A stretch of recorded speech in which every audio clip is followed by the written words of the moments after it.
हरियाली मटन जो खाने में बहुत ही मज़ेदार लगेगा। और बकरीद में जब हम हर तरह का अलग अलग डिश बनाते हैं तो लोग शौक़ से खाते हैं। इस दफ़ा आप इस हरियाली मटन को ज़रूर ट्राई करें। और अगर आप मेरे चैनल पर नए हैं तो सब्सक्राइब कीजिए। रेसिपी पसंद आ रही हो तो लाइक कीजिए, दोस्तों और रिश्तेदारों के साथ शेयर ज़रूर कीजिए। चलें तो देख लेते हैं ये किस तरह बनेगा और इसमें क्या क्या चीज़ें जाएंगी। हरियाली मटन बनाने के लिए हमने यहाँ पर 500 ग्राम मटन को ले लिया है इस तरह से। साथ में यहाँ पर देखें इस तरह से हरा धनिया हमने लिया है 1 गड्डी, और कुछ हमने इस तरह से पुदीना हमने ले लिया है साफ़ करके। यहाँ पर हमने एक शिमला मिर्च ली है, छोटे साइज़ की शिमला मिर्च है। साथ में 8 से 10 हमने हरी मिर्चें ले ली हैं। टेस्ट के हिसाब से आप अपना हरी मिर्च कम कर ज़्यादा कर सकते हैं। यहाँ पर हमने कुछ साबुत मसाले लिए हैं, 2 लौंग है, 2 छोटी इलायची है, 1 दालचीनी का टुकड़ा है और 2 तेज़पत्ता है। 1 टेबल स्पून अदरक का पेस्ट लिया है, 1 टेबल स्पून हमने लहसुन का पेस्ट लिया है। 2 बड़ी साइज़ की प्याज को हमने बारीक चॉप कर लिया है। कुछ इस तरह से पाउडर मसाले भी लेंगे। नमक हमने लिए हैं 1 टीस्पून, धनिया पाउडर 1 टीस्पून, गरम मसाला पाउडर हमने 3/4 टीस्पून लिया है और काली मिर्च पाउडर 1/2 टीस्पून, 3/4 टीस्पून हमने यहाँ पर ज़ीरा पाउडर लिया है।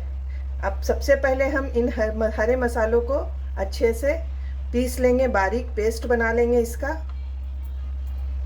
कुकर में हमने 1/4 कप तेल इस तरह से ले लिया है सरसों का। अब उसमें हम डालेंगे ये 2 तेज़पत्ता, 2 छोटी इलायची, 2 लौंग और 1 दालचीनी का टुकड़ा, और इसको ज़रा सा हम चटकने देंगे। इसमें डालेंगे अब 2 बड़ी प्याज और इसको अच्छे से मिक्स कर लेते हैं। प्याज को ज़्यादा लाल नहीं करना है, बस ज़रा सा सॉफ्ट हो जाने तक हम इसे चलाते हुए इस तरह से मिक्स करेंगे। प्याज को हल्का सा हमने चलाते हुए नरम कर लिया है, ज़्यादा लाल इसे नहीं करना है, बस इस तरह का रखना है। अब इसमें हम डालेंगे अदरक और लहसुन का पेस्ट, 1 टेबल स्पून अदरक का पेस्ट और 1 टेबल स्पून लहसुन का पेस्ट, और इन्हें भी हम डालकर अच्छे से भून लेते हैं। इसकी खुशबू आने तक हमें इसे अच्छे से मिक्स कर लेना है। अदरक और लहसुन को चलाते हुए हमने अच्छे से भून लिया है और इसमें से एक अच्छी सी खुशबू आने लगी है। अब इसमें हम डालेंगे मटन। इस तरह से मटन के पीस को हमें इसमें मिला देना है और इसे हम चला लेते हैं। अच्छे से हम भून लेंगे इसे, इसका सारा पानी जो है सूख जाने तक इसे अच्छे से मिक्स करेंगे हम। अब तक हमने फ्लेम को लो रखा था, अब हाई फ्लेम पर हमें इसे अच्छे से भून लेना है ताकि गोश्त के अंदर का सारा पानी सूख जाए और इसकी कच्ची स्मेल ख़त्म हो जाए गोश्त की। सारा मसाला हमारा भून चुका है। अब उसमें हम डालेंगे ये मसाले जो मैंने आपको दिखाया है, वो सारे मसाले हम इसमें मिक्स कर देंगे और इसे भी अच्छे से हम मिक्स कर लेते हैं। सारे मसालों को मिक्स करने के बाद देखिए ये अच्छे से ऑयल इसमें से सेपरेट हो चुका है। अब इसमें हम डालेंगे ये हमने जो मसाले पीस के रखे हैं उसको ऐड करेंगे। इसे थोड़ा देर इसी तरह से चला लेंगे ताकि ये अच्छे से मिक्स हो जाए। हमने इसे अच्छे से मिक्स कर लिया है।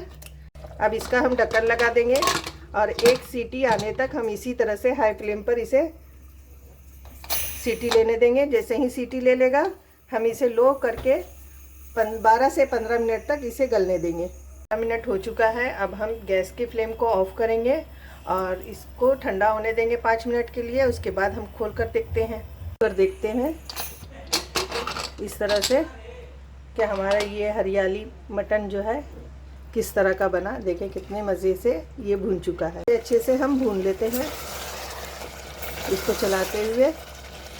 5 मिनट हम इसी तरह से भून लेंगे। ये देखें 5 मिनट हो गया है, अच्छे से हमने इसे भून लिया है। अब इसमें हम डालेंगे फ्रेश क्रीम। मेरे पास फ्रेश क्रीम नहीं थी, मैंने इस दूध की मलाई को इधर इस तरह से ले लिया है और उसको हम डालकर इस तरह से मिक्स कर लेंगे।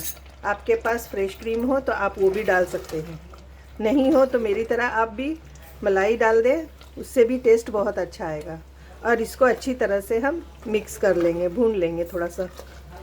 5 मिनट हमने इसी तरह से अच्छे से मलाई को मिक्स कर लिया है। अब 1 टेबल स्पून हम डालेंगे बटर इससे बहुत अच्छा फ्लेवर आता है, बहुत अच्छा लगेगा। आप जब आप इस तरह से बटर ऐड करेंगे मटन में, बहुत टेस्ट अच्छा लगेगा हरियाली मटन का। अब इसे हम 2 मिनट इसी तरह से चलाते हुए भून लेंगे।